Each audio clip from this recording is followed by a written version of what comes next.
Hello everyone, and welcome back to GM Prep for Masks. So, it's been a while since last we did this. Let's see, how long has it been? We only did like 2 sessions, I think, and then since we're up to 8 sessions of play, yeah, we've gone a while without GM Prep sessions. Or rather, I've been prepping, but I haven't been recording anything. So, if this is your first time here, welcome. If you've been here before, welcome, I guess. Not that much difference there. I'm Daniel. I am the GM of Masks on CharismaToAC. And for those of you who don't know, Mask is a game about superheroes. It's a game about teenage superheroes, in fact. Central themes of the game are self-identification and how you personally react and reflect the world's opinion of you.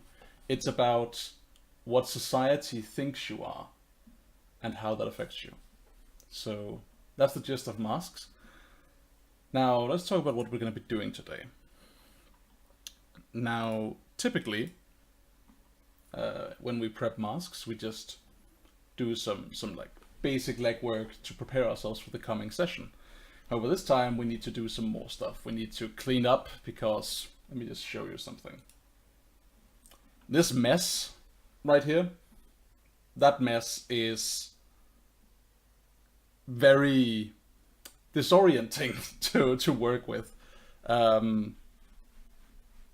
when it comes time to record, when it comes time to play. So we're going to be sorting out our NPC roster.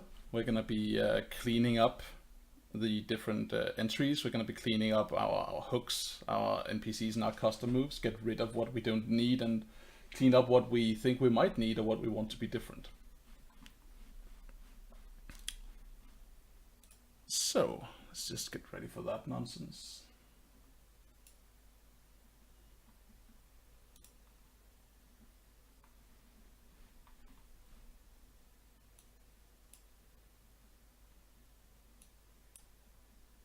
Alright, so first things first, what is this thing? Like, the thing you're looking at here is, what is that? This is not part of the mask setup or anything, right? This isn't something you should be doing or you should know what is if you're like a new up-and-coming GM and think, what, like, let me try my hand at masks, and you're like looking at this thinking, wait, I haven't been doing this, what is this? Is this something I was supposed to do? Don't worry, it's not. This is just like a visual aid for me. It shows the both the physical and narrative proximity of different characters in relation to the player characters. It's just like a visual aid for myself. So in the center we have the defenders, right? And the closer someone is to them, the more relevant they are to what's going on right now, the more present they have been in recent events, the more involved they are in what's likely to come up right here, right now.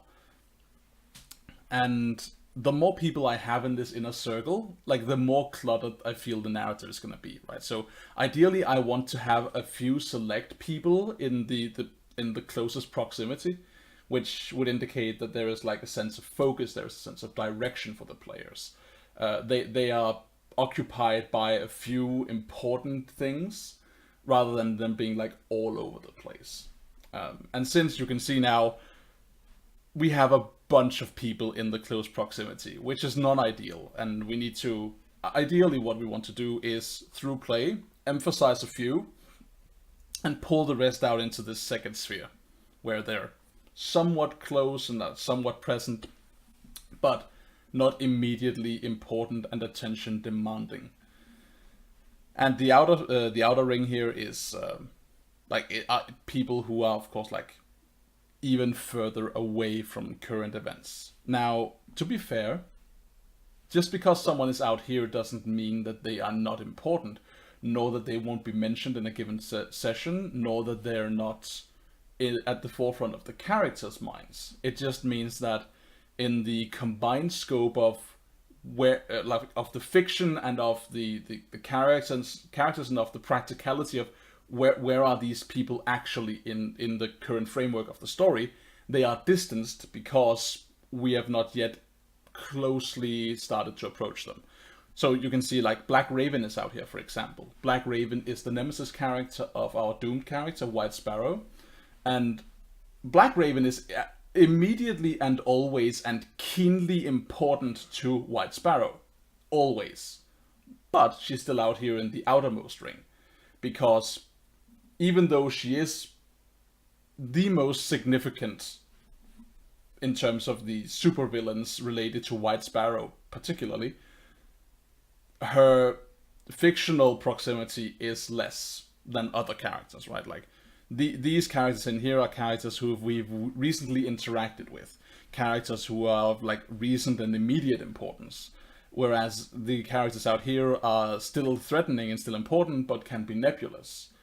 Now you'll also notice that I don't exclusively have villains in this setup. I have friends, I have family.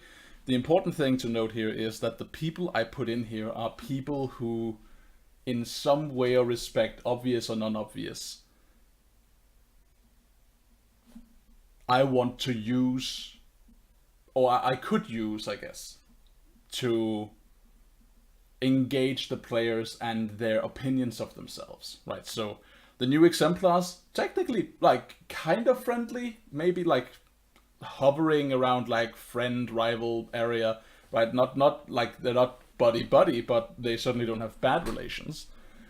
So, but they're on the list because they're like, even though they're technically allies, they're a tool for me to enforce like other ideals than what the defenders currently have. They're a tool for me to push against what the characters think of themselves and like show a different viewpoint. So therefore they're on this list. The same with the exemplars, right? The old guys, the School of Hard Knocks, Silver Generation superheroes.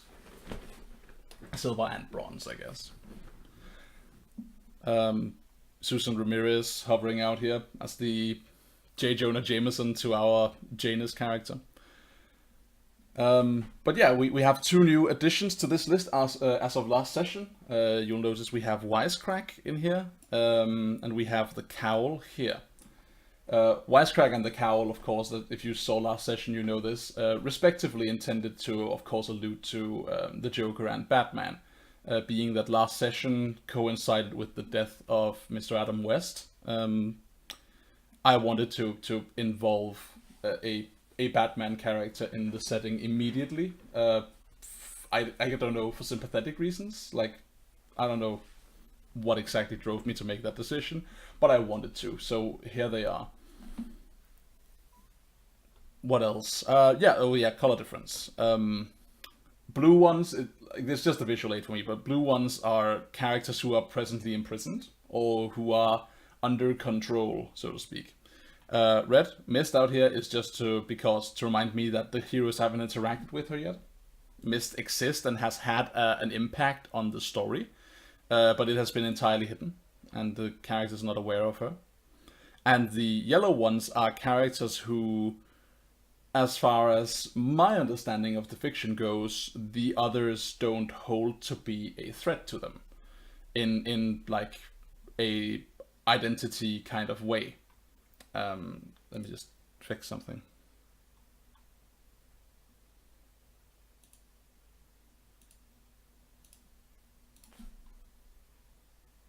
Alright, there we go. That should be that.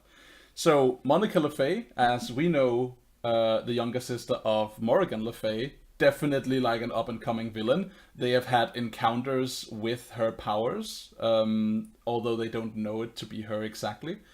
Even though that's the case, I put her here as not a threat, because she is, I mean, so in fairness, she is kind of a threat to the love interest of White Sparrow, and she is, you know, like she's essentially like teen bait for Nightshade. But still, I put her here because in the scope of things, she is considered a non-threat, at least relative to what she actually is. The same for Mark Nielsen, Daniel Thornton, and the new exemplars. Now, of course, I could like add or change stuff around about this like as I wanted, as time goes. It's basically just, you know, to give myself an idea of what's going on. Now, moving on. Let's actually start cleaning up this stuff here because there is way too much going on. We need to be a little bit more clear about what's happening, and we need to get some information put on these things. So we started with a wisecrack because it's relevant to what happened last session. So we know the character's name, and we know I've deliberately just named him Wisecrack because, as is the case with the Joker, the question of what exactly his name is, of course, was or I guess still is a mystery across many different issues of the comic books. So it's not important what his name is. He's among that cadre of psychotic supervillains that don't do it for a cause other than being legitimately driven by their own insanity. And yeah, his drive is to kill the cowl, which I should change because it's totally his drive is not to kill the cowl. His goal is to kill the cowl in just the perfectest way, right? In just the right way. Just killing the cowl isn't gonna cut it, right? It's gotta be right. The conditions are still good. We're gonna keep the current conditions. I marked a condition for this guy last time. Oh yeah, it was, yeah. Derp. Let's go on. Okay, can I has teamwork?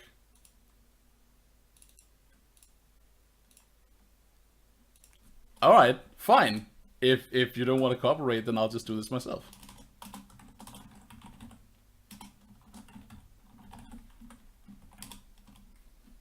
There we go. So the moves we had off last time. It's okay, pull a deadly trick.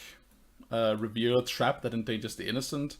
Inject someone with Ares is a move I wanted him to have for that encounter, but it's not something I mean to be indicative of the character.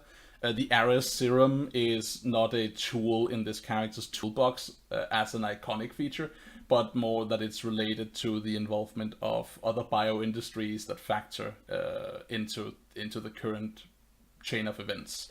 It's of course all tied into it all comes together in kind of like a web, ideally pulling towards Deacon Graves. So we'll leave a blank move for now, and we'll get a description going. Old man. Old Caucasian man.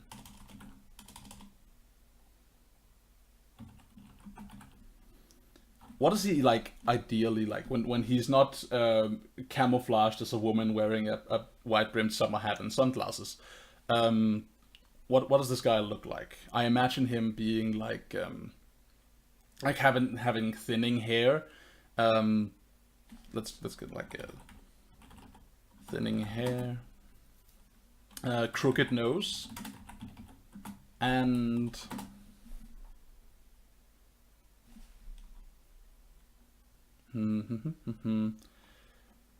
definitely like crazy eyes.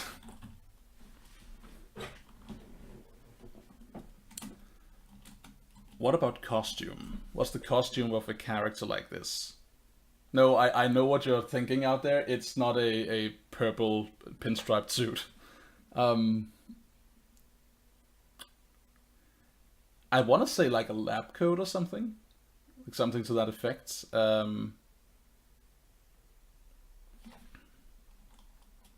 Let's say stained lab coat over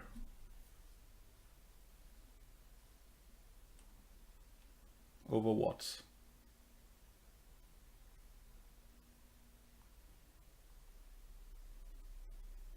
I guess over a suit.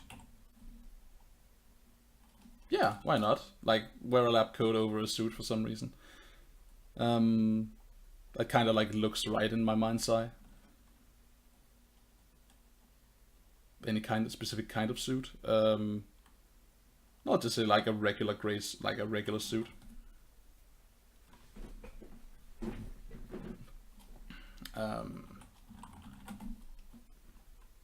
There we go. out some stuff on this guy. We might want to put some more moves on him eventually. Especially since it's likely that the heroes are probably gonna like aim in his general direction.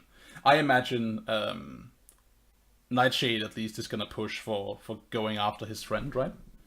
So that could take them on a collision course to Wisecrack. It could also like just take them on a collision course to whoever ordered the attack on what did I call them? Mountain something chemicals. Let me have a look here. Let me see what I called them.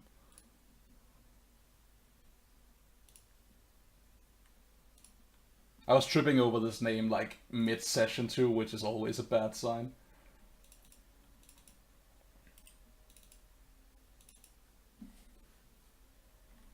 Mountain Works, that's what it was. Mountain Works Chemicals.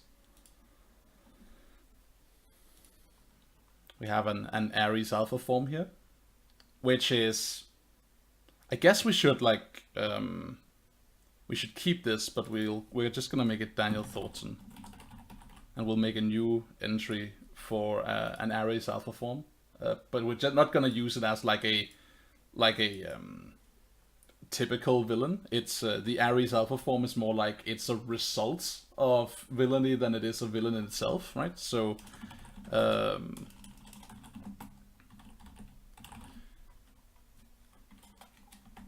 I guess I'll add a little tag here and call it a minion. Not because in and of itself it's not like dangerous or warrants attention from the heroes, because it does. But because that's what it is, right? It is actually a tool. It is not a person. The people who get injected with it are of course people, and saving them while defeating the thing is what's making it tricky. But this could happen to anyone, right? So let's get the... Do we have a template somewhere, right?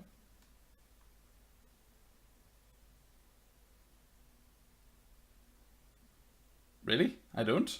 I could have sworn I had a template. Oh well, I just want that. Okay. We'll take this out of this category and we'll put it up here. Just for the sake of visibility. Alright. It's just an alpha form. It could be anyone, so... The drive of an alpha form is always to destroy.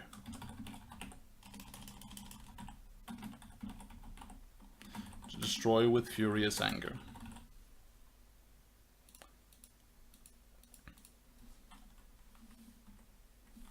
I don't want to, like, I almost don't want to have the angry condition available for it. I know that, like, it's definitely there. But I almost wanted to remove it because it always is angry, right? But I guess you could always make it angrier. It doesn't get afraid. It doesn't feel guilty. It doesn't get hopeless either, I guess. Might feel guilty. In fact, guilty could be one of the things it feels, one of the reasons it lashes out. I don't know, but we'll keep hold of these. Now the typical Ares alpha form. Let's look at what we gave Daniel Thornton for moves, because they'll be inspired by that. Or basically be that. Superpower punch at the nearest target. Get up from a hit that ought to keep you down. Yeah, there it is. Right, so these are the go-to abilities of the Ares alpha form. Depending on what happens to Daniel in the future, this could well be like a case of... like this could be a case of the alpha form like bonding to Daniel, like in a way that it doesn't do to others, like the Eddie Brock Venom thing. Only for the reason that it like puts like a kind of tension on the character of Daniel Thornton, and like kind of starts prioritizing the issue of like, can we, like, he has to learn to control it. Can we keep him in control? Does he want to be controlled? Will he be a force for good, or will he be a force for evil? What's gonna be up with this character? So let's keep abreast of that in the future, and we'll just say huge, gray-skinned. Come on. muscle-bound, Neanderthalic, humanoid, with the world's premier underbite.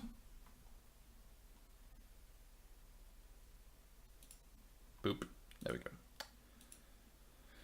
So we have an alpha form down. We can now use this in the future. No matter basically who it is. We'll throw this into... I guess it belongs somewhere, like it's probably in villains, but we'll have the little minion tag there to remind us. Why did I pull the Van Halen Death Knight out? Come on, villain template. There we go. Alright, so far so good.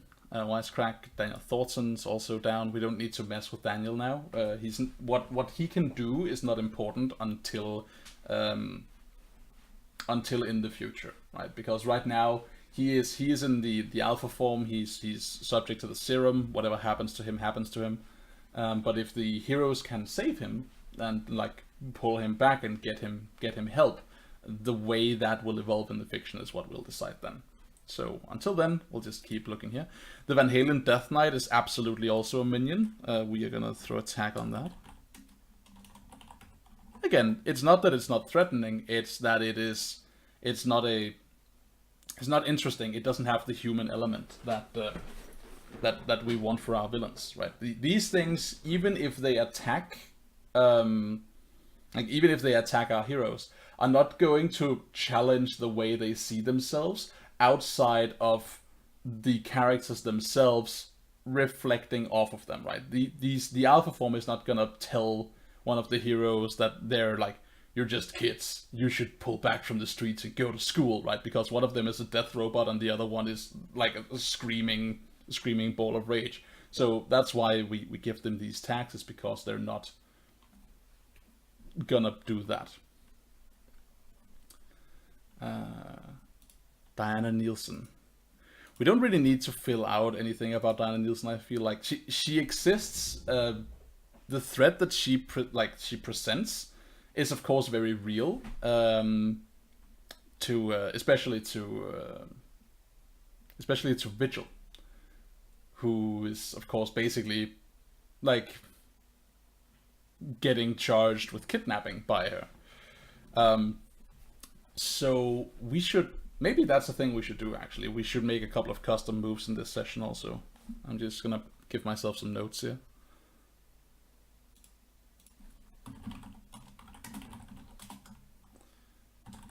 We'll make a getting sued custom move to like reflect how that plays out, if it plays out in the fiction, right? If Vigil or some of the others don't address this problem before it becomes a problem, but just like waits it out until the law starts doing its job. If they then choose to engage with it, as I have no cause to believe Vigil won't do, then the question becomes, okay, so how does this play out in the court of law? So we'll make a getting sued custom move. And we are going to make another custom move, because a thing I noticed over the course of play is every now and then a villain is going to pop up, right? That's not surprising to anyone. This is a game about superheroes. But whenever the villains do pop up and we need to address them, I usually bring up the question, does anyone here know who this villain is? Like, do you follow superhero and villain like pop culture? Are you interested in the history? Are you following along in the 4 generations of supers? And typically, like some of the characters do, right? We've established some of the characters do, but I am not satisfied with that any longer. I want the question. If we repeat the question, do you know who this person is? Ideally, we could do something mechanical about it. So I want to make like a custom move to be like, this is not now a new villain has appeared. Do you know it? That's what I want to make.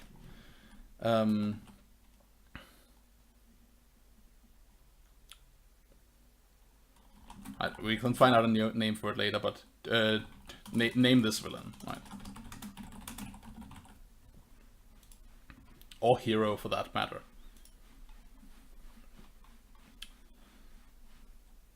Alright. So Deacon Graves, we got him down. Fine, we don't need to change anything here. Elizabeth Van Halen, still okay. We might want to have a revisitation of those moves in the future, depending on the situation. But the thing is, a villain is not just limited to the moves they have. The fiction surrounding a villain can impact how they interact with the setting too. So, for example, Eternity, who's somewhere. There. Eternity has the moves freeze an opponent, an object or person in stasis, right? Because he has a time gun. But let's say, fictionally, the time gun or another tool that does the same, right? Like one of his time gadgets fall into the hands of any other character. They can use those without having moves for them. So in the same way, we can give them weapons and gadgets and MacGuffins and do all sorts of fun stuff with them that is not part of their moveset. We just have to be honest in the representation, right? We don't do GM fire. We don't pull stuff out of our ass. Unless, like, the only reason we would have to pull stuff out of our ass is in response to being poked by the system. So if the players look to us to ask what is happening, if someone is waiting for us to say something, if there is a result of a failure on a roll, and something has to go wrong, we consult our GM principles and we make the right decision based on that. The decision we feel is right for the fiction and for the game. So in those cases, sometimes we pull things out of our butt. Other times, no. Elder Kimball is fine. We don't need to worry about statting him until they fight him, in which case we'll just... I guess we could give him like a drive, right? We should actually have a drive for everyone, even this lady here. Even though we don't write moves for them, all of them should have drives, since they're villains. So...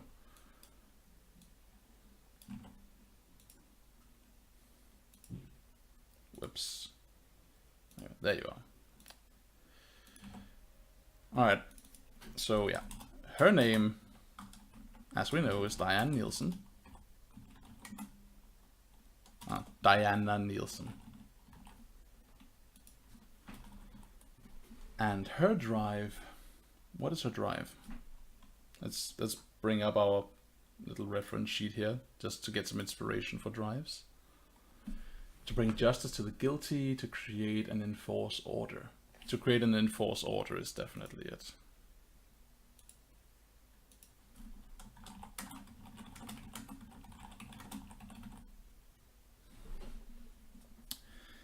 This is a good kind of like general, like all-purpose drive for many types of villains. Especially if there is nothing particular going on and we don't need to pay close mind to any specific motivation. But rather that they have, like, you know, just like an idea that guides them rather than a specific purpose.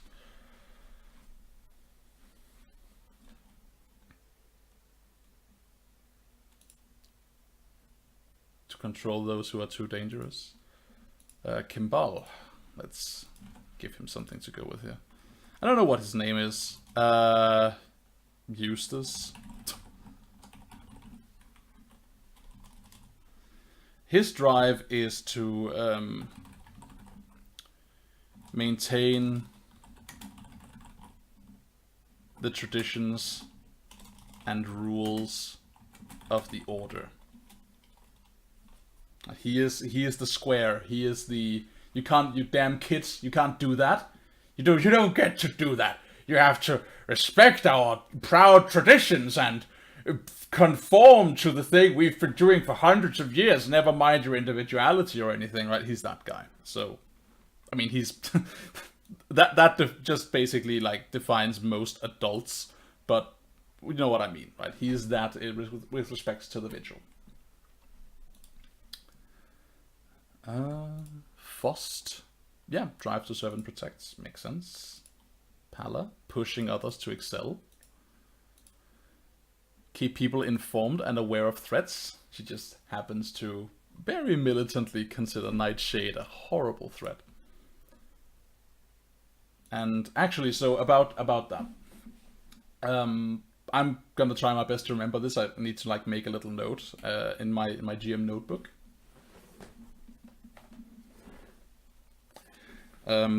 That I have to do a retcon at the start of next session, because I did something I didn't really think about last session. So when the heroes went to heroically save the people of Mountain Works Chemicals, they were not wearing their superhero outfits. That's all fine. In the aftermath of events, we don't really have to worry about their identities or anything, right? Like it's fine, even though they weren't wearing masks or anything. They did their jobs. It's cool. But what I described as the events drew to a close was them emerging onto the plaza and people applauding them. And I thought to myself, like, this is a nice gesture because they deserve it. This seems appropriate to the fiction, that there's like a police line with a bunch of civilians, seeing them carry all these people out to safety and generally being pleased with that.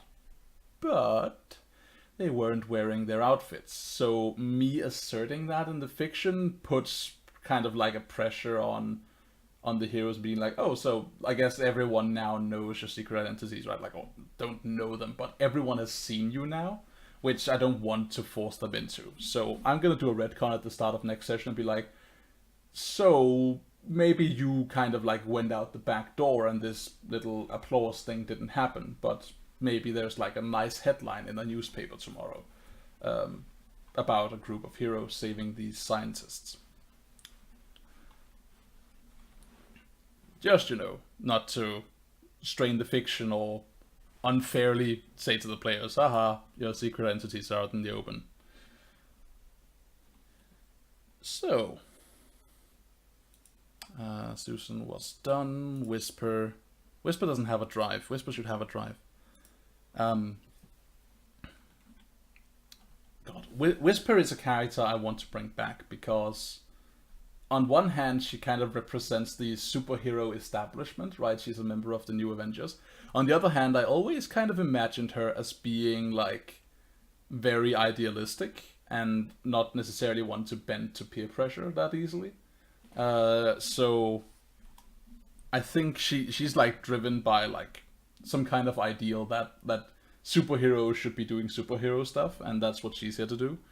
So she's like here to help those who can't help themselves, right? And that ties into why she was on the side of let's have Starlight stay over at the Exemplars, right? Let's have Starlight be in the Archway so she can learn how to control her powers. Back when that was a thing. I mean, it's still a thing with Starlight. Back when Starlight being in the Archway was a thing. So there we go. We don't have her moves written down, but we have mentioned what her powers are. I think it was she can phase. She has prodigious technological prowess or abilities, and consequently, like that's and she's like an infiltrator. So these aren't moves.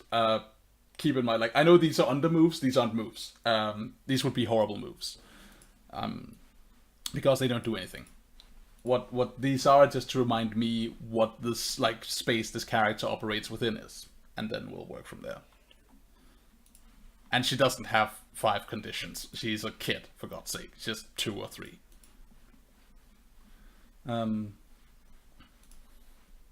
Alright, next up, let's deal with the criminals here. Mist is, she's about proving that they can break in anywhere. She's a daredevilish cat burglar. It's about like proving she can, right? She's definitely the kind of person who leaves calling cards. Claymore to obtain massive wealth. Yep, I remember that. He's basically like your standard bank robbery villain. Black Raven is to attain completeness of being. Titanius we don't have anything for yet, but we should do that. Titanius is just called Titanius. It has no other name. And it wants to... What does it want to do? We established like the Vigil is keeping it in captivity, or like having it locked away in another dimension. So it can't enter this world and rule it or destroy it. I'm guessing, like, I guess Titanius wants to destroy the world. Sounds like a fun thing. It's a classic. But why does it want to destroy?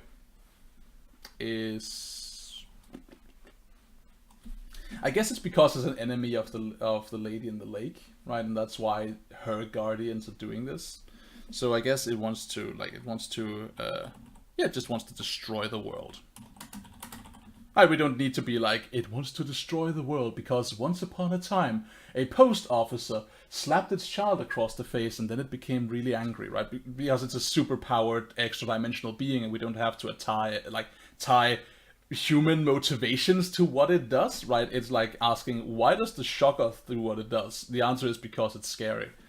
Oh. Hello. Oh, welcome in chat. So it wants to destroy the world. That's what it wants to do. Soren the Shamed, change the status quo, use the power at its disposal. Morgan the Witch. Morgan the Witch exists, yeah. That's the thing we need to remember. Is that she was the first villain the superheroes fought, and she wants to do right by her legacy.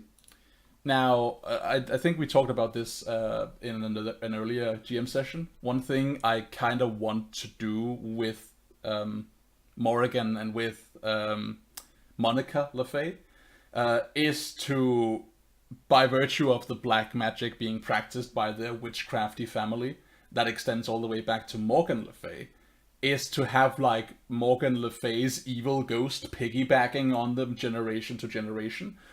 So it becomes like a thing, like maybe in the future we have the risk of Morgan Le Fay possessing Monica Le Fay and either becoming like turning a villain into an extra strong and horrifying villain, or turning a friend or anti-hero, depending on how they handle Monica, into a villain, right? So we have that space open to us.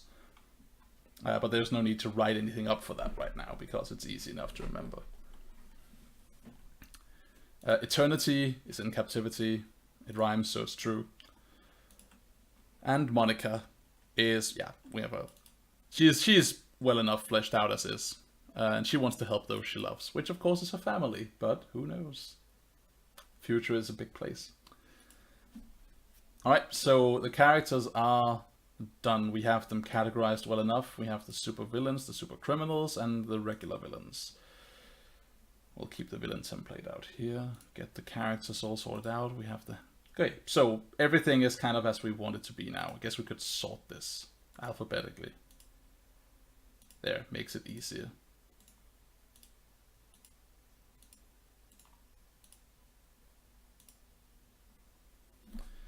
Alright, so... Next up, let's talk custom moves. Because we have 2 custom moves we want to make, and we have a bunch of custom moves that may not be relevant anymore, or may need a revisitation because they were written like in a hip-shooty and awful fashion. Alright, so this is from last session. When you get injected with Ares, roll plus danger. This is fine, right? This is when the anger-based serum enters your bloodstream, how much of a danger you feel to the world around you makes it more likely that you are gonna go haywire. So the more you self-identify as a scary and dangerous individual, the more this serum is the easier of a time you're gonna have being affected by this serum. On a hit, you lose yourself in the rage. Someone must administer the cure to bring you back. We're gonna cleave a little bit more closely to this because we should always honor the mechanics. Although, as I said, I am a sucker for like the power of friendship bullshit. So therefore I was okay with that angle on last session, but in the future let's see if we can cleave a little bit more strictly to it. It's also about like the fact that a character was trying to like show off their powers and their talents and being like, oh, my character will like do something about like diving into the mentality of this person, which I thought was like a cool way of exploring their powers. So on a 7 to 9, pick one yeah, you don't attack a team, you don't attack any bystanders, you don't attack anything important. And on a miss, you're able to resist it. Mark a condition. Right, cool. So this is basically the way I want it. If you roll on a hit, you completely lost, and I will like either let you describe how you fuck everything up royally, or I'm gonna take charge and be like, okay, so here's what's gonna happen. And then if you 7 to 9 it, you can pick a priority for your character to not mess with, as you maintain a semblance of control through the Shroud of Anger. When you something, roll plus superior, what in the world was that? You reveal something important about yourself. Ah, right, I know what this is. This was a mess. This was the when you spend time training with the exemplars move. We might still need this in the future, so let's try and see if we can do it properly.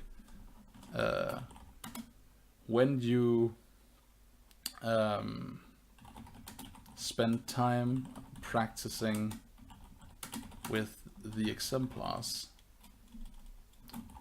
roll plus superior.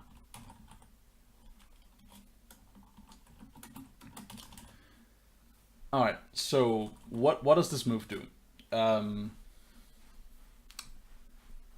Training with the exemplars should have the potential to basically make you better, right? They're a long-standing superhero organization. They know what they're doing. They're basically like a mini Justice League or the whole of Super Friends or whatever. And they know what they're doing. So working with them should like have a chance of paying dividends.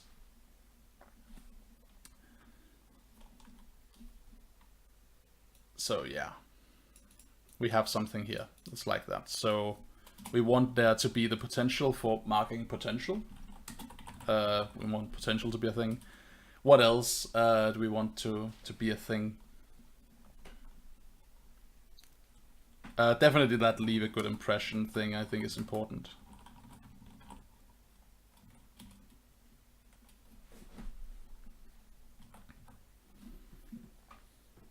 What else? What do you do when you train with the exemplars?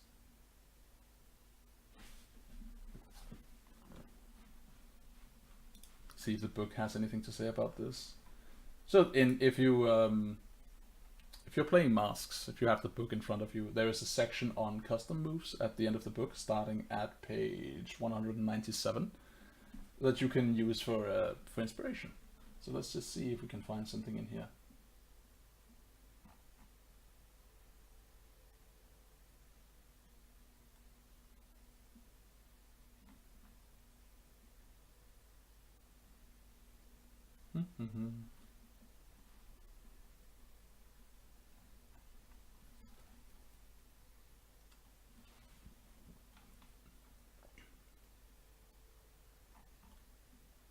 When you join the new exemplars, that's not really what we're looking at here, but it's fun that that's there. I appreciate that as like a thing in the game.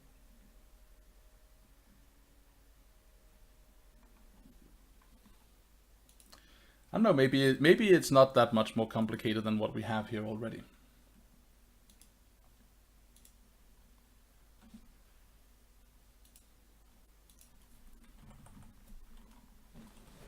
So we roll plus superior. On a hit, we choose 2. Or hold, like I guess. Is it choose 2? Pick 2. Okay, yeah, let's pick 2. Keep the language going. On a hit, pick 2. On a 7 to 9, pick 1.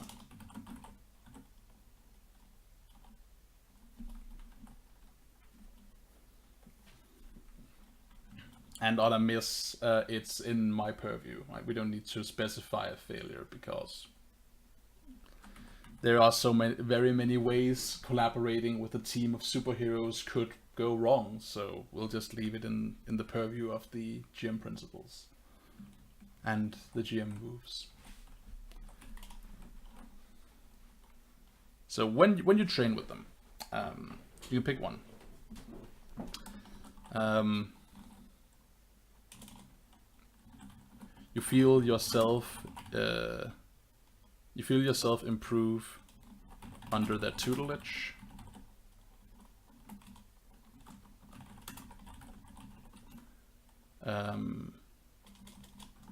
Remove a condition and mark potential.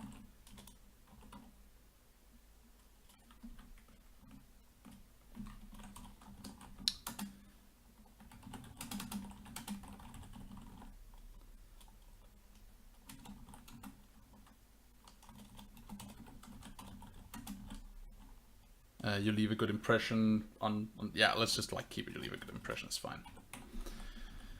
All right, so we have 2 now. Do we want more? Because I feel like we could stand to like offer more.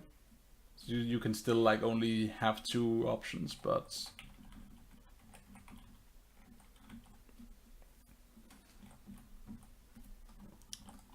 I guess we'll say like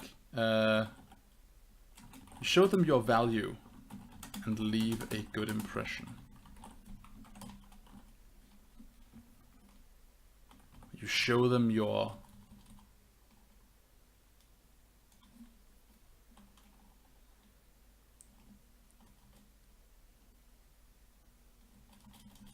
it's like you reveal the best of yourself and leave a good impression. Right, it's about like being driven through training and companionship to be like, you know, like to reveal the best parts of yourself. That way there is like a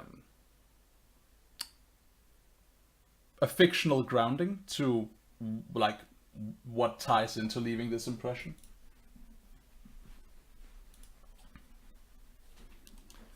We definitely want something else. The question is what? I want there to be like see what did I think before? You had the opportunity to learn about your next superpowered enemy in there.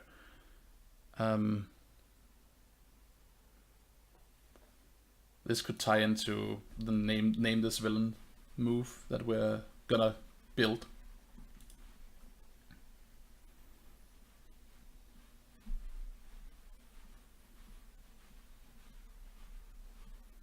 I don't know, let's keep it here for a while.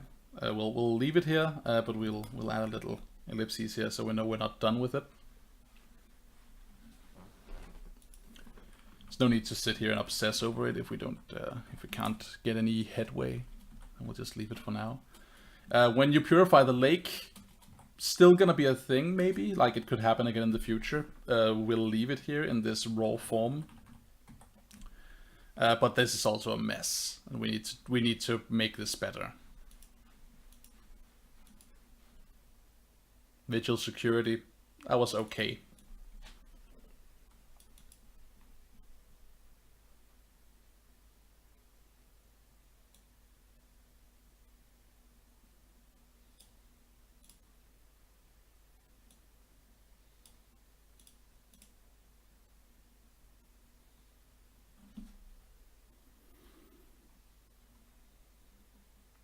This is fine. Right. We'll clean those up in the future should we need them. We'll see like a while in advance if they'll ever come up, I feel. So no prob. All right. Next thing we should be looking at is what we need to, yeah, we'll create custom moves for these 2. So we'll start with these a new villain appears super move, not super moves. The new villain appears move. So it'll be like we'll make a name for it, I guess. We'll name here. And the thing that we wanted to do, the trigger we want for it is whenever a new villain appears, when a new character, like a new super appears, will determine if you know it or not. So when you are confronted with a new super, roll something. I guess it would be plus superior, right? Like to have done your homework.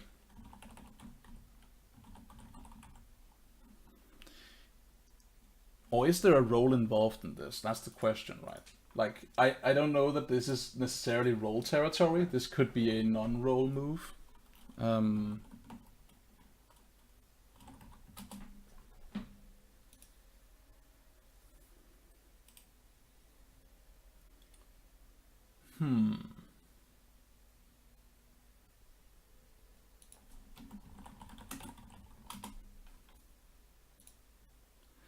Yeah, see, so there are different kinds of moves in masks. Not all of them work specifically off of not all of them work specifically off of roles. You can have moves that's just like when you do this, a thing happens. When this event occurs, it has this specific effect. Whenever you do the thing, you get another thing.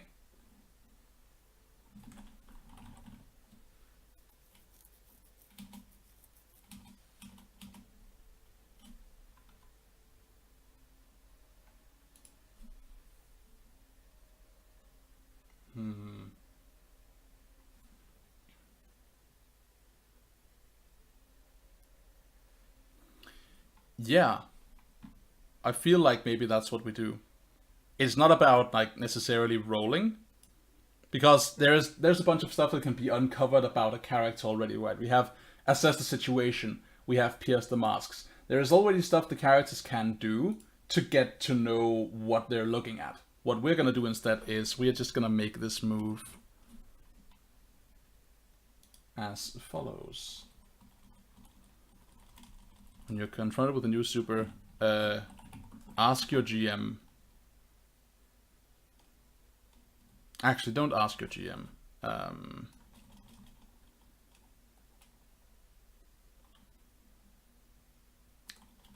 Yes, I guess I want them to ask me, because it could be like these are new characters that you don't know. So, ask your GM if you know this person, if you know this, if you know who this is.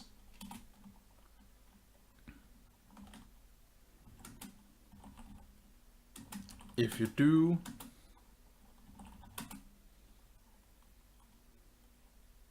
tell the group how you know. Alright, so we'll leave a bit of creativity in the hands of the players.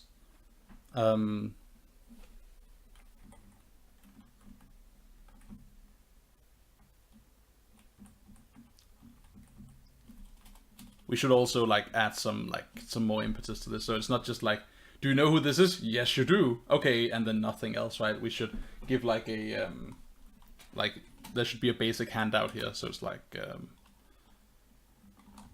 if you do, the GM will tell you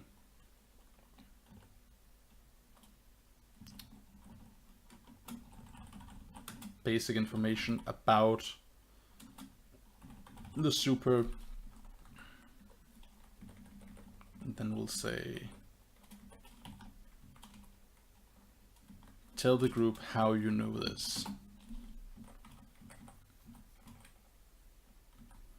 So with this move, whenever a new character appears, I can either say like they get to ask me if they know who this is. I get to say yes or no, and if they do, then I will tell them like basic level information, and then they will tell us how they know this. Actually, if you do, the GM will tell you basic information about the super. Alternatively, the GM can ask you to tell the group basic information about this super. Right, I can shift narrative responsibility or narrative authority with this move. Naturally, don't mean to be a jerk, right? Never do that. If it's always cool to be open to share narrative responsibility, to give someone control of the narrative and say, okay, like, hello player, why don't you tell me why the monster from the Seven Stars is on planet Earth now? Right? Like, you tell me why it's here. But also, like, sometimes putting players on the spot like that can be upsetting, or a player might feel like like they might blank on an answer, and then having to deal with everyone like just waiting patiently for them to answer the question is not necessarily fair or fun. So when you write moves like that, always keep in mind that, like, if the player doesn't seem to be about that, or if they say like, actually I'd rather you do this, then of course do so. We'll call this a new challenger appears.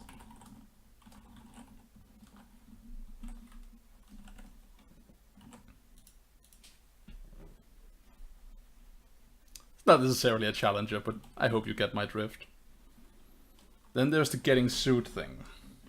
I don't want to, like, this is a game about teenage superheroes, right? We're not gonna do courtroom drama.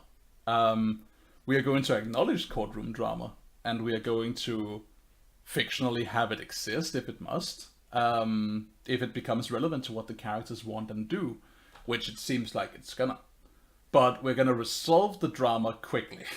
Like, we're gonna resolve it in a role, and then we'll know how it plays out, and from then we'll see, like, about how we work it in the fiction.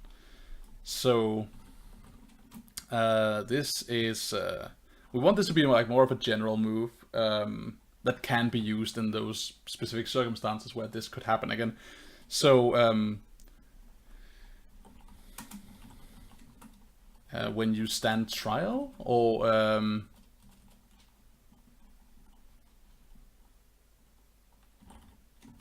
when you are accused, something. Okay, let's break this down. We don't have to worry about the wording. So, when you go to court to answer for stuff you did as a hero, then thing. Then roll thing. And what can happen when you do that? You can be cleared, and you can be cleared of all charges. I guess you could be found guilty. You know what? I don't think we don't necessarily want there to be a found guilty thing, because having it be that like arbitrary if it's gonna fall one way or the other way, and leaving it up to a roll could really tamper with the fiction. So instead, I think what we want to do is we want to create like a "it goes wrong" category, whereby it could be that you're like found guilty, you actually get sentenced to something. It could also be that like that your like self-image comes under attack, but you walk free. It could be that like you are cleared of all charges, but the general public like is not pleased and like generally boos and jeers you, and you are like way less popular in the public eye, like that kind of stuff. So we want to have like it goes bad, right? Like that's the thing that could happen. We're gonna deal with the actual wording of it later on. So it goes good, it goes bad. Then we also want a what? Like we want there to be like a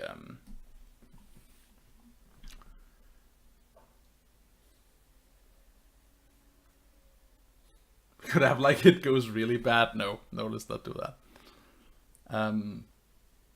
Let's ask the book. See if we can get any inspiration here. When it comes to effects, there are triggers are only half of a move. You need to know what happens when the move is triggered too. Those effects might be interesting and cool, or all of their own. Good effects push the fiction forward and lead to more moves. If a move doesn't produce clear new paths after it's been triggered, then its effects are weak. Right, we don't want weak moves.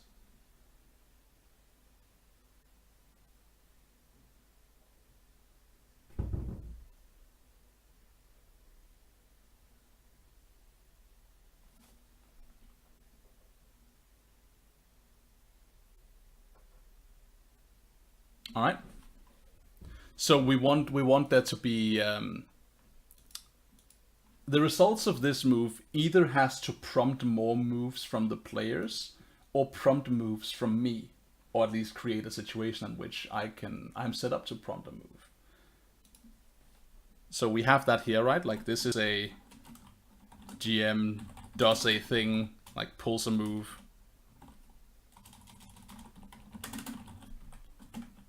This is a the conflict is resolved.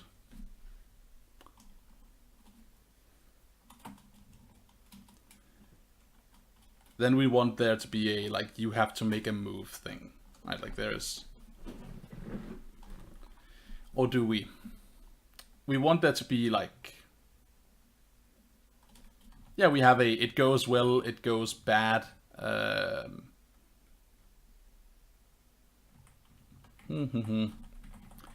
Maybe it'll help once we let's write out what we have here, and we can see if we want to add anything else. Okay, so wording. When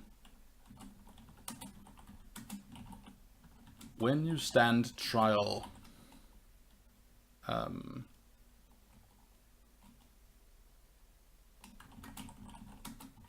for your actions as a hero,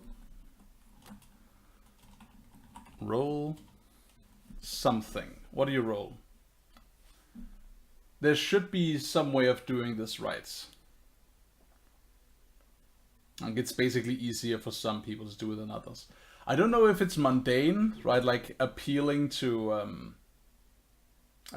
empathy. I feel like I'm left with two choices basically. One is I guess I have three choices really. One is that I say roll plus danger, and if you roll high, that's bad, and if you roll low, it's good.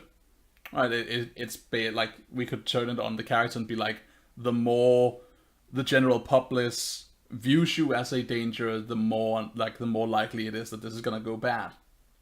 That's one way of doing it. The other way we could do is say it's about how you defend yourself, or about like how you present yourself. So if you roll plus superior, it's about how you defend yourself. If you roll plus mundane, it's about appealing to people. And whether or not it's one of those two is like me making a statement about how the court system works. I actually really like rolling plus danger and having the higher be the worst result. Right, because all your labels are not just based on your self-image, but based on like your even though you might not admit it to yourself, right? Your subconscious affect, like the way it affects you, that society is pointing to you and calling you names. And if the general populace holds that you are a danger, then it would be bad for you to get trapped in a court case. So let's do that. Roll plus danger.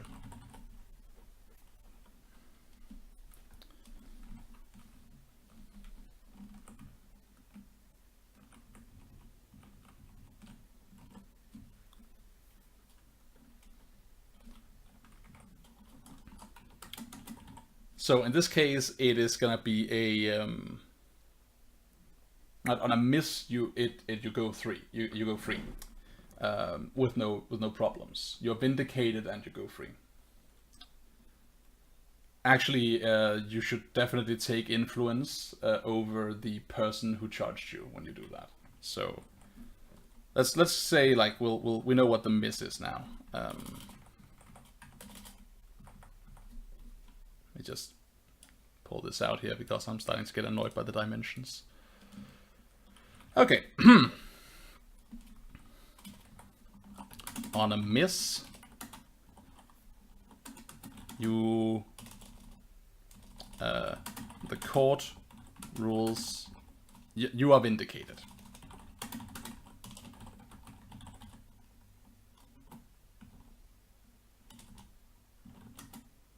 And may go free.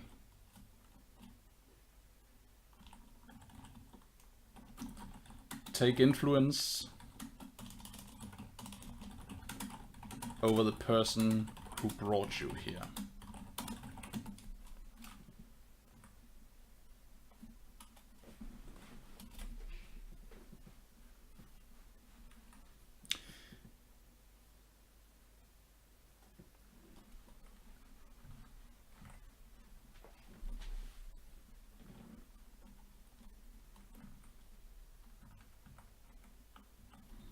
This is not supposed to be like an arbitrary reward, being like, oh, you won the court case, so now your opinion matters to me. It's whether or not it's justified, or whether or not it's like whether or not it's like an angry response, or like a like being infuriated or sad, or being under the impression that justice hasn't happened. Somehow you take influence over the person, right? Be it that they hate your guts but subconsciously react to you in a way that like in a way that's different from if you didn't have influence, or be it that they believe that you are in fact like that you are innocent, that they hold the court's ruling to be true and just, and therefore come to understand that they have brought you here unfairly, and therefore like feel a sense of having to like make it good to you, right? Like all of these are possible. We just want to make sure that that's what happens if you go free.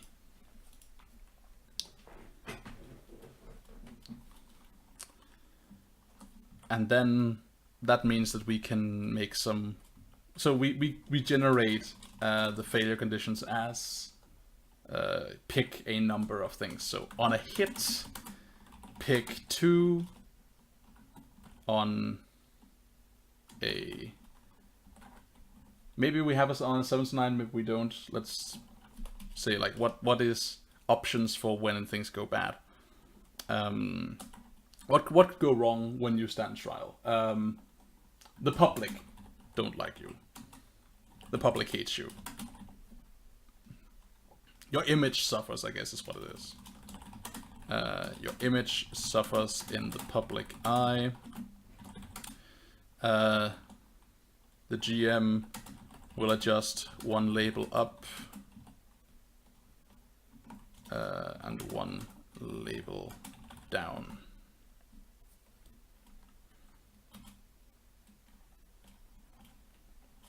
So no matter what, like the label I get to adjust is based on how the public would view the character in the light of the trial, which could then in turn be based on my idea of what would be the response to the way the player says that they're like defending themselves.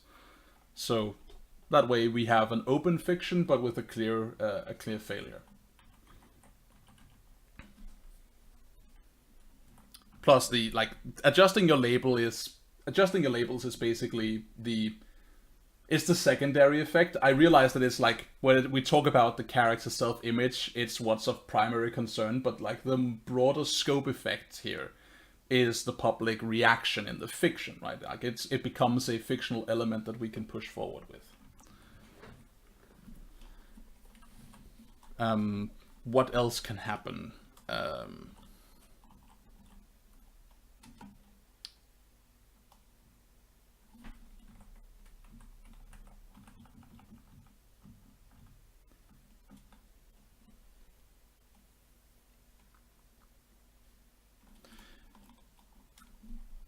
On a hit, you walk free, pick 2.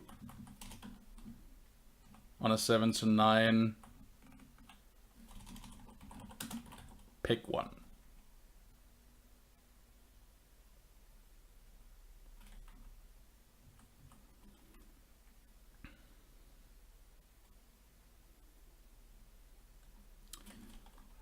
So we want one of them to be you don't walk free.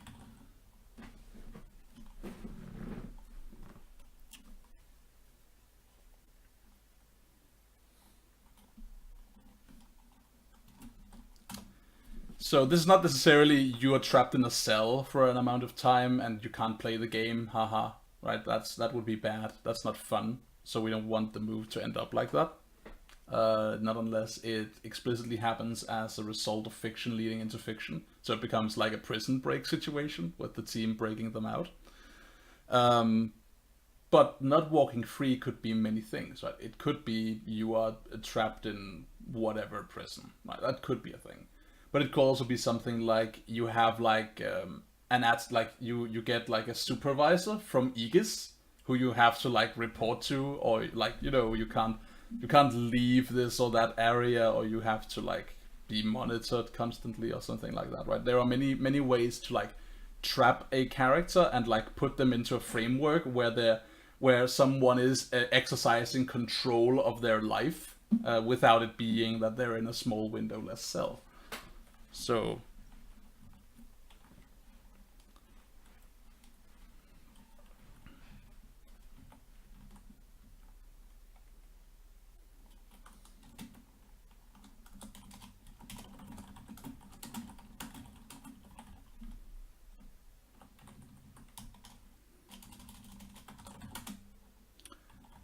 the system restricts you.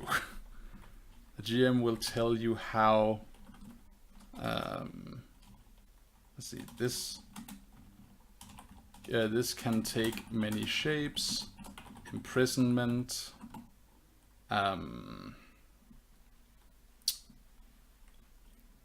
Non-native speaker here. I know what I'm thinking of, but I don't know the word. Let's add like under being monitored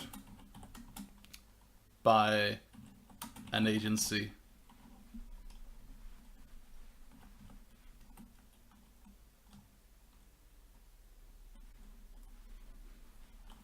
Public service. It's definitely also a thing.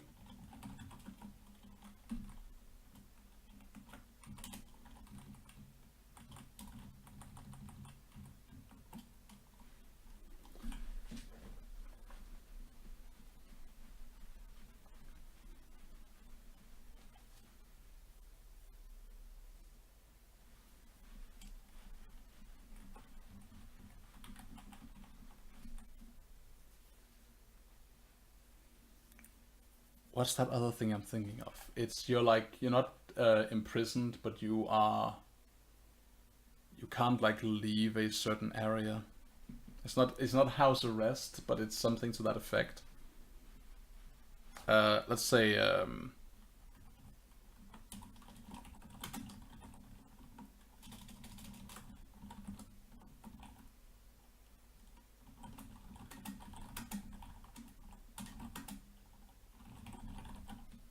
there we go.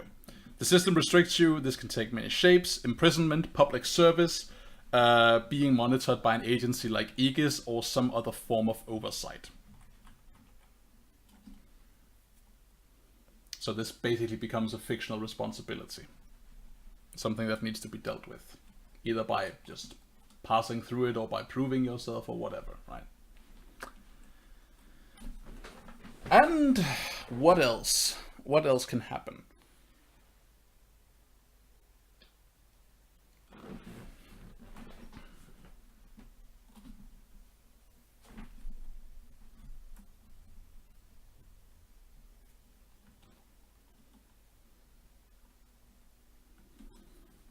An outside complication arises. Not an outside complication. I know what I want this to be, right? I want this to be an option whereby like you can introduce other complications, like the character like must give over their the outsider must give over their starship because it's too dangerous for them, right? Like their starship will be confiscated. The lair of the protege will be temporarily shut down, or like the protege's mentor is going to have to like chaperone them or something like that, right? Like there is the option by which we can introduce complications that are not necessarily this not necessarily this. I guess this could fall in that category, but I kind of feel like there should be an option for like the fact that you are on trial to invite trouble in a different sense, and there should be an opportunity for us to roll for that.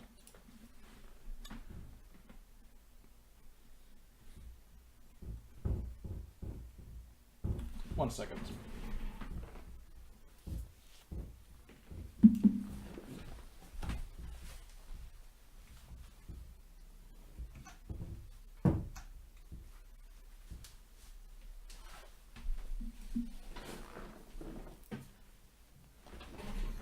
There we go. I think there's a draft. My door was making weird noises. I think it still is. That's annoying. Alright. Yeah, it totally is. I'm sorry. I'm gonna go deal with that now.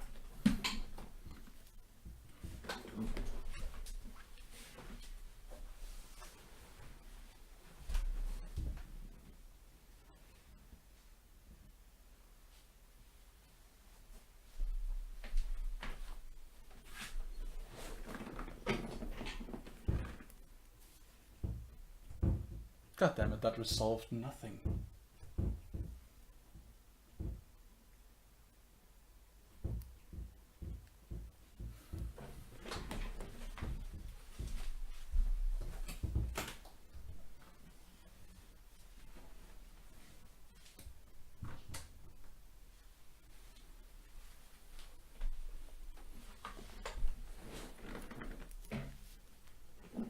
Alright, hopefully that'll do it.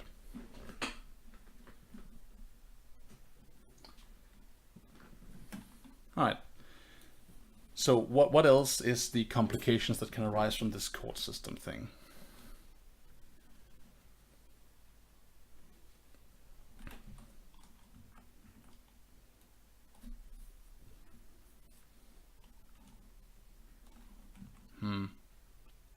Well, since I can't think of anything right now, I'll just leave it as like an outside complication arises, maybe kind of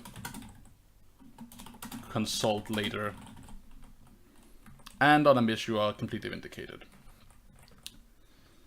So, oh no, I have to stand trial for what I did. Roll plus danger. On a hit, we walk free, but we pick 2 of these. Oh no, my image is suffering. I'm actually not walking free. Something else is happening that restricts me. Or, oh no, an outside complication has arisen, and also my image suffers. Oh no. And on a 7 to 9, I just pick 1 of these as the problem thing that occurs. And finally, on a miss, we have indicated we may go free, and we take influence over the person who brought us here. Seems to work. Alright.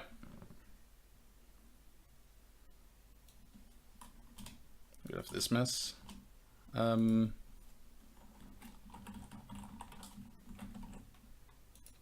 look at me like that. You knew it was coming.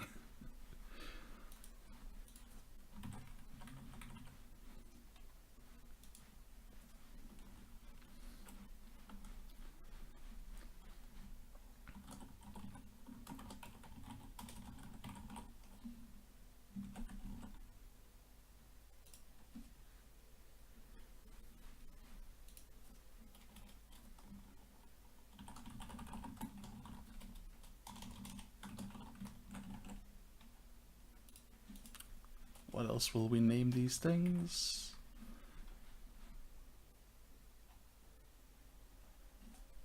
Guess we should like make a should we? No, I don't know about making an infiltration move. I feel like that's something we could leave perfectly well in the fiction without having a move for it explicitly. And we have other moves that can interact with that, so let's just leave them there. Alright. This is fine. Have these notes here that are no longer relevant. Guess I'll keep them. Just in case I need to look back on anything. NPC roster is still fine. Although I want to change the formatting of those, but I don't want to do it now because I'm lazy. So, now what we should figure after we get rid of this is what exactly what is to come in the future, right? What is this plot that is unfolding right now? And I feel like maybe after this session, the upcoming session, depending on how that plays out, I feel like I need to write an arc for what's gonna happen next. So, arc time maybe next time.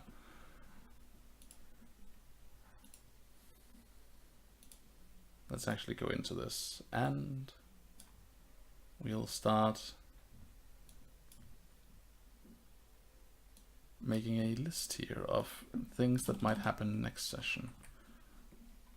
So let's just square all of this stuff away up here.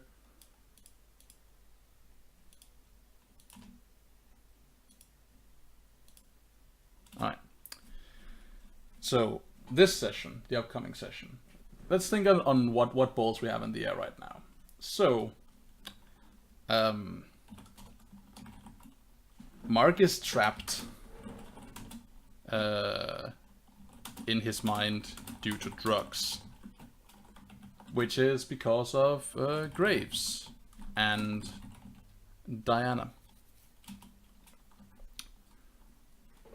Now, Diana is, strictly speaking, a victim here. She's not. It's not a victim, but she's clueless, right? She's trying to help, but the way she is helping isn't helping at all. I can tell you, of course, because this is a GM session, what's actually happening here and why he's taking these drugs. It's not just because, like, these aren't shitty pharmaceuticals. This isn't because the drugs aren't working. That's not it. It's not that. It's not that real. It's not that real. Or like, you know, being like, oh, these drugs will help you like get better, but in return for that, you're gonna be like a slobbering mess who can't really function, because that exists, and that's not what this is. This is what's happening to Mark is that he is being singled out as an experiment for like triggering superpowers, for creating mutation, like super weapon creation project thing, which is in this like, and the reason this is happening is it ties into the attack on unmounted work chemicals. It ties into the Ares serum. It is this creating superpowered minions project under VeriSign, which is a company that is part of Graves Incorporated. Or not Incorporated, great whatever, Graves Industries. So we are gonna toss that in here.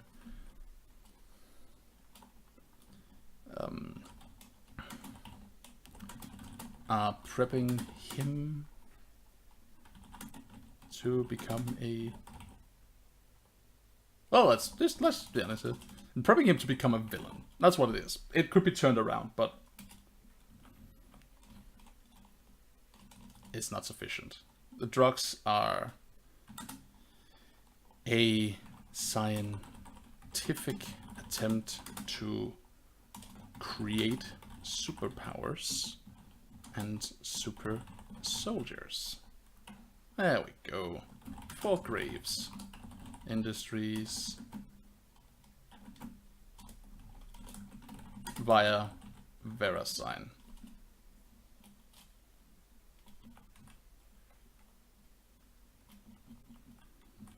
I should have called it VitaSign. That would have been so good. Okay, it's VeriSign. But yeah. Like life chemical? That would be disgusting and cool. Alright. So that's what's up with Mark. The way to resolve this, of course, is basically to give him help and treatment and get him off these drugs. The problem is his mom doesn't know what's up and will need to be persuaded. Do I smell an infiltration mission or stealing some data from a supercomputer somewhere? Maybe I do. We'll see what the heroes go about doing. That's it too, right? We don't write these things from the perspective of what are the players going to do next, right? We're not. And then they will go to VeriSign and they will sneak into the computer banks and steal the data. And with this data, they can then convince Diane that she is drugging her son with bad meds. That's not a thing we're planning for, because we plan in like tiny chunks with which we can that we can put in front of the players and say this is what's actually happening. This is what's gonna happen in a vacuum without the players. But we don't plan for what the players are gonna do, because one, we can never predict that, and two, we're playing to find out what happens, not to pre-plan what happens. So, all right. that's what's up with VeriSign. Wisecrack attacked Mountainwork Chemicals to test drive the Ares serum for Deacon Graves, which is of course like and had the benefit of destroying a competing company.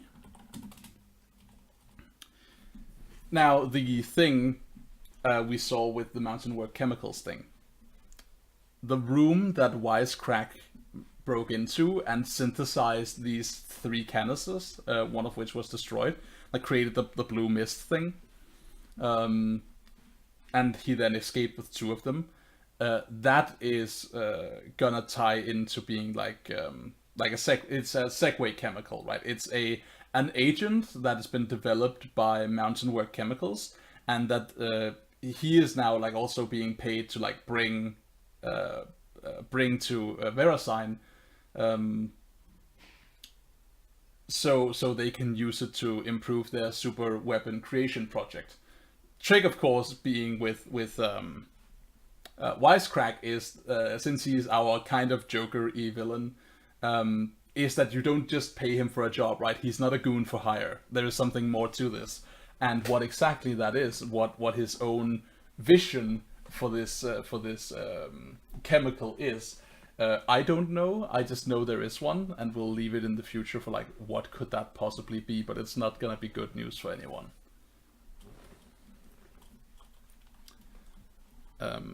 Stole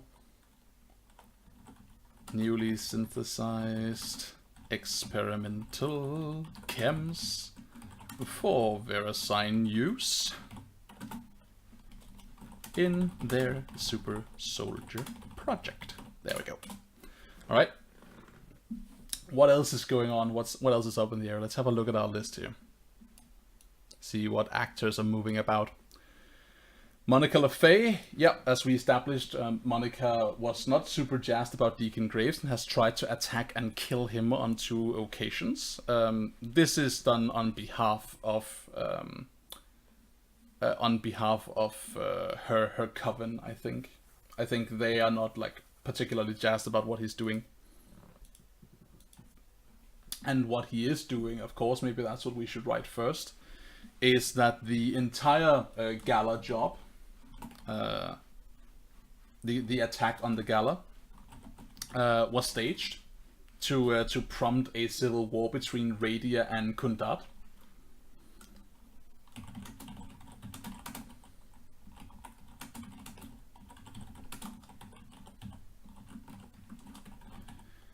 Who are like two I want either African, like North African nations, or Middle East nations, who have like been in a tenuous situation for a while, like threatening civil war, mustering arms on their borders, and now with this attack that has happened, and like the leaders of the place will like be forced to yield to their manipulating, scheming generals. The military-industrial complex is gonna be a rolling, and some young, like swaggering superheroes are gonna have to step in and deal with that shit. So,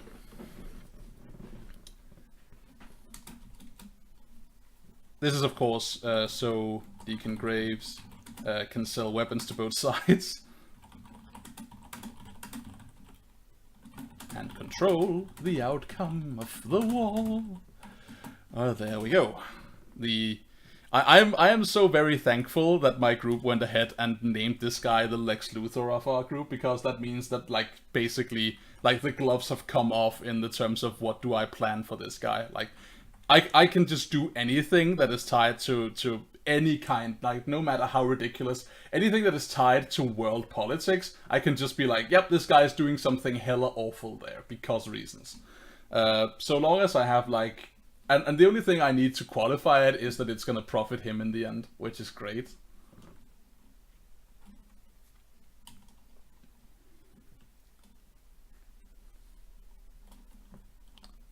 Alright, so the gala job was staged to provoke the war. Monica is trying to kill Deacon Graves. Why is that? Why is she trying to kill him? That is because they have a vested interest in there not being a civil war. The Coven, namely, has an interest in it.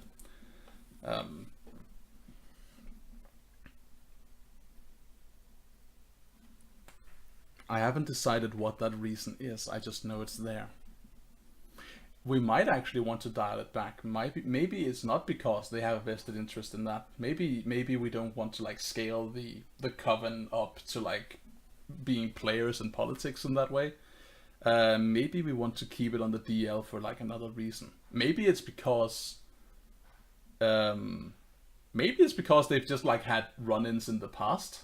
Like maybe Graves screwed them out like of some kind of deal, and consequently he has the black mages on his ass.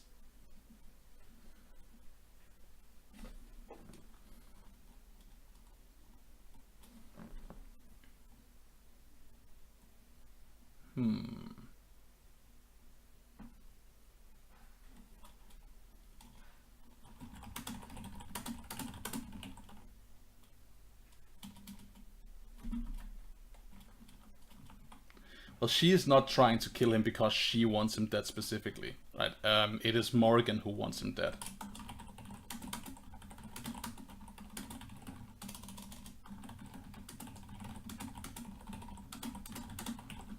This maybe ties it, like maybe all of this fits together. Maybe this ties into the time crystals that the heroes inadvertently came across in their first superheroic venture, which happened off screen, right in the preamble we established via the questions. Let's see. Might relate to the very first time the heroes fought Morrigan.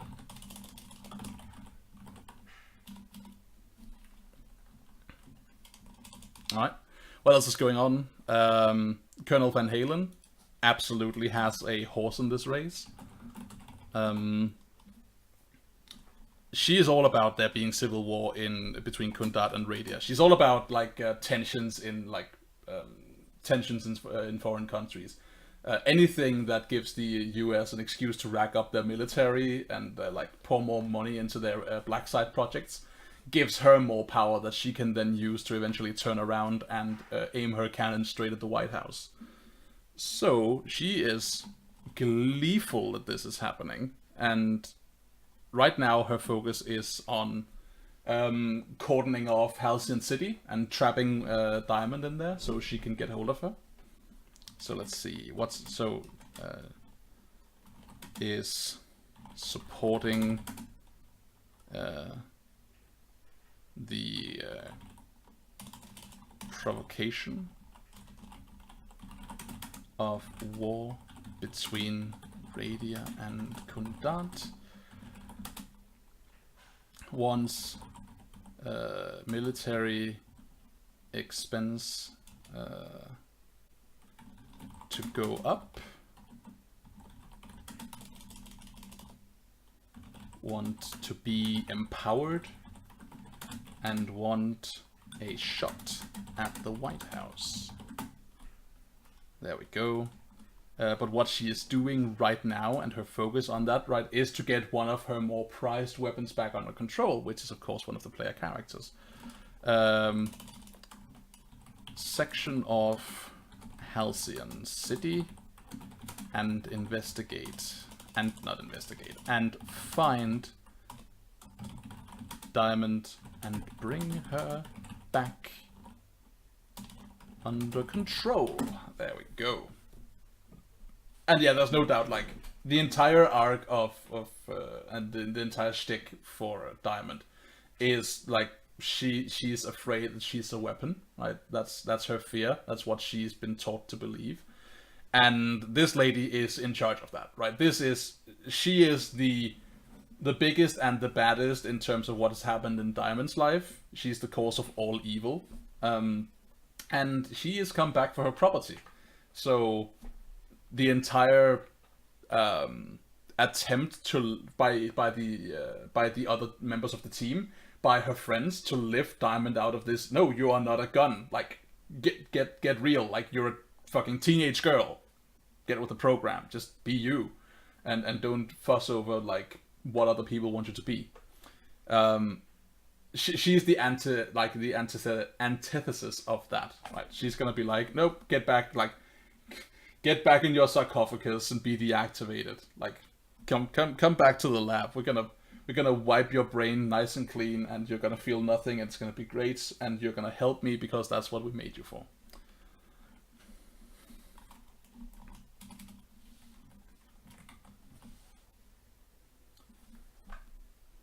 Anything else going on? Let's see. Noah North is like in proximity because he was part of the gaggle of cops who arrested Vigil, and I want to bring him like I want to confront White Sparrow with him. I want him to like just like come home for dinner one evening and just talk about all these shitty superheroes and how they attacked the convoy and just like pour shit on Ileana and really like have her gross uncle be the gross uncle.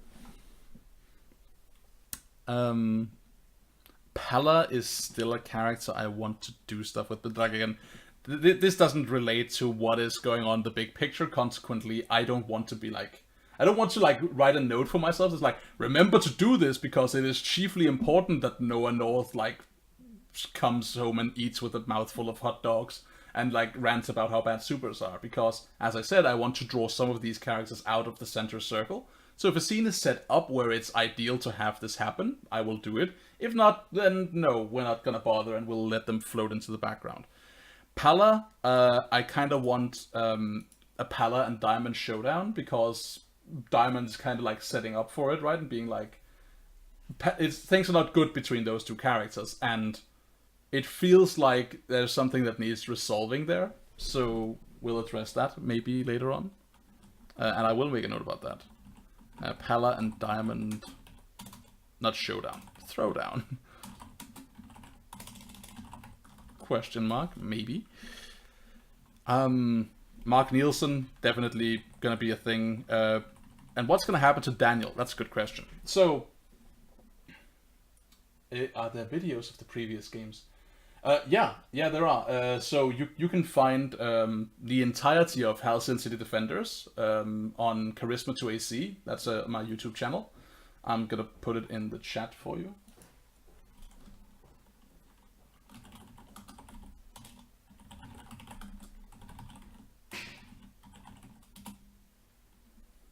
Right, so that's my YouTube channel where we play this game. We play other games too, but that's where Masks is. I have done 2 GM sessions like this before, and then there's like a long period where I don't, and now I'm back to doing more GM prep. So yeah, there's stuff there. Now about Mark, not about Mark, about Daniel and what's up with him. So Daniel was essentially kidnapped, right? He's still under the influence of the Aris drug. Aris serum. And he was taken by Wisecrack, which means he's at Verisign. As a guinea pig. Is that how you spell guinea pig? I don't know how you spell guinea pig. How do you spell guinea pig? Yeah, it is. Okay. Guinea pig.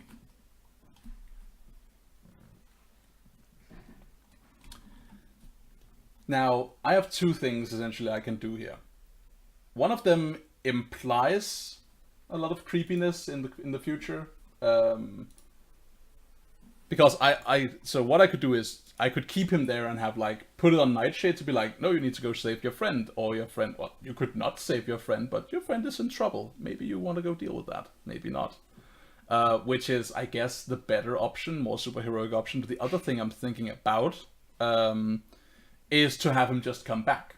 It's just like he just walks home one evening. It's just like, oh, it's okay, I'm here, everything's fine, and then like the big tension building question is like, why was he just let go? Why does he appear to be normal? What is wrong, right? And then essentially like have the sword over the head of Nightshade and be like, is your friend alright, or is it just like a matter of time before he goes haywire? Do you pay extra attention to him? Do you leave him alone? This could go horribly wrong.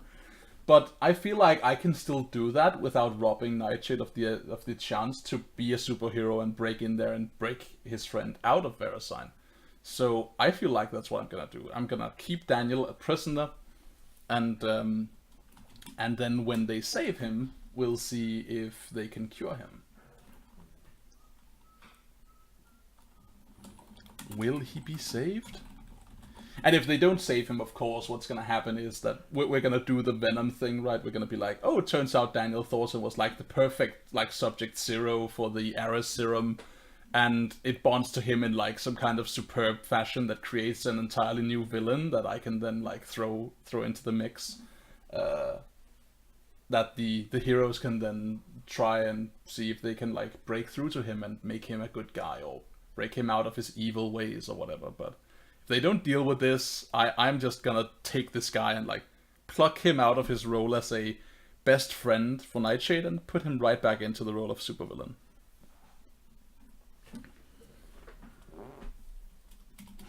Alright, anything else going on? There was the inclusion of the cowl. I guess we should write something about the cowl. So, as Wisecrack was our Batman, the cowl is the Wisecrack's our Joker, the cowl is our Batman.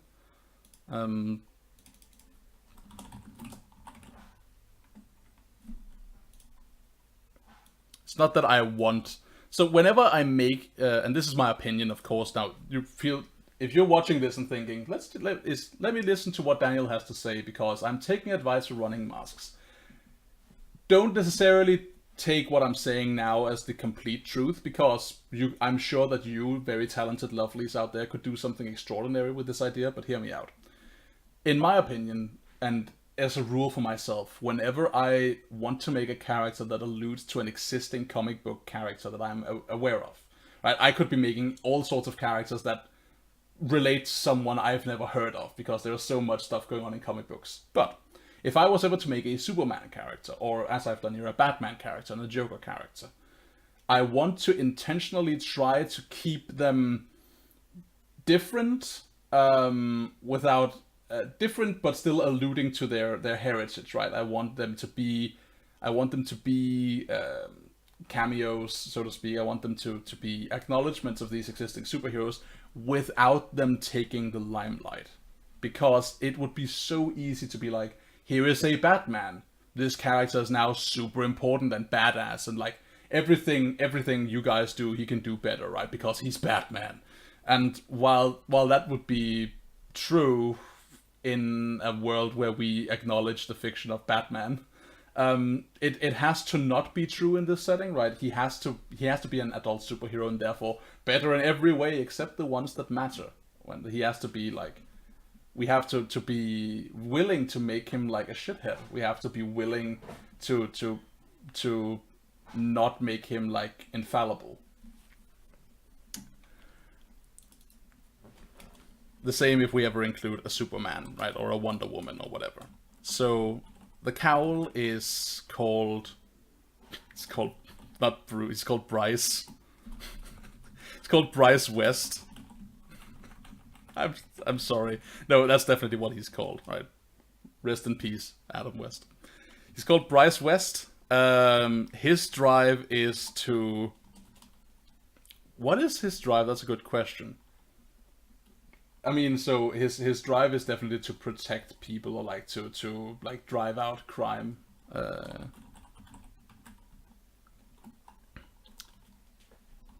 To protect people and provide a symbol of justice.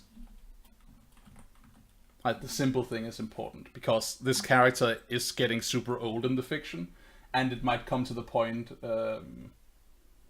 It might come to the point where he has to pass on the cowl, and if that ever happens, then the whole idea has to be, or if he's ever confronted with his age, the idea of why is he still in the game when he is that old, right? Like, why is he not stopping? It has to be like tied into the idea of it's not about what you are, it's not about what you do, it's about what you give to others, it's about the symbol you be to others and what you can do, and what you can do through your actions after you're gone to help others and to keep the world keep it going the right way.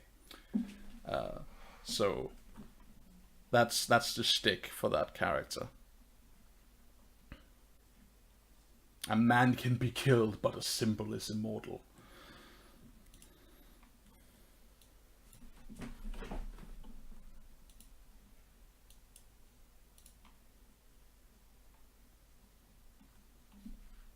Alright, so far so good. So we got some stuff about the cowl now. We don't want to bother with anything else about him until it becomes relevant. The more time I devote to creating these people, the more unwilling I become to like let them fall into the background. So therefore, chill pill. Don't overwork yourself.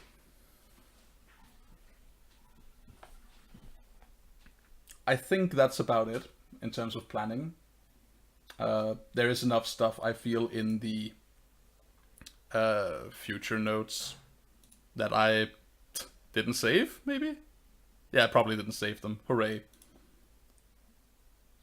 Well, it's fine, because I have a recording here that I can look at. I can just go back and copy it.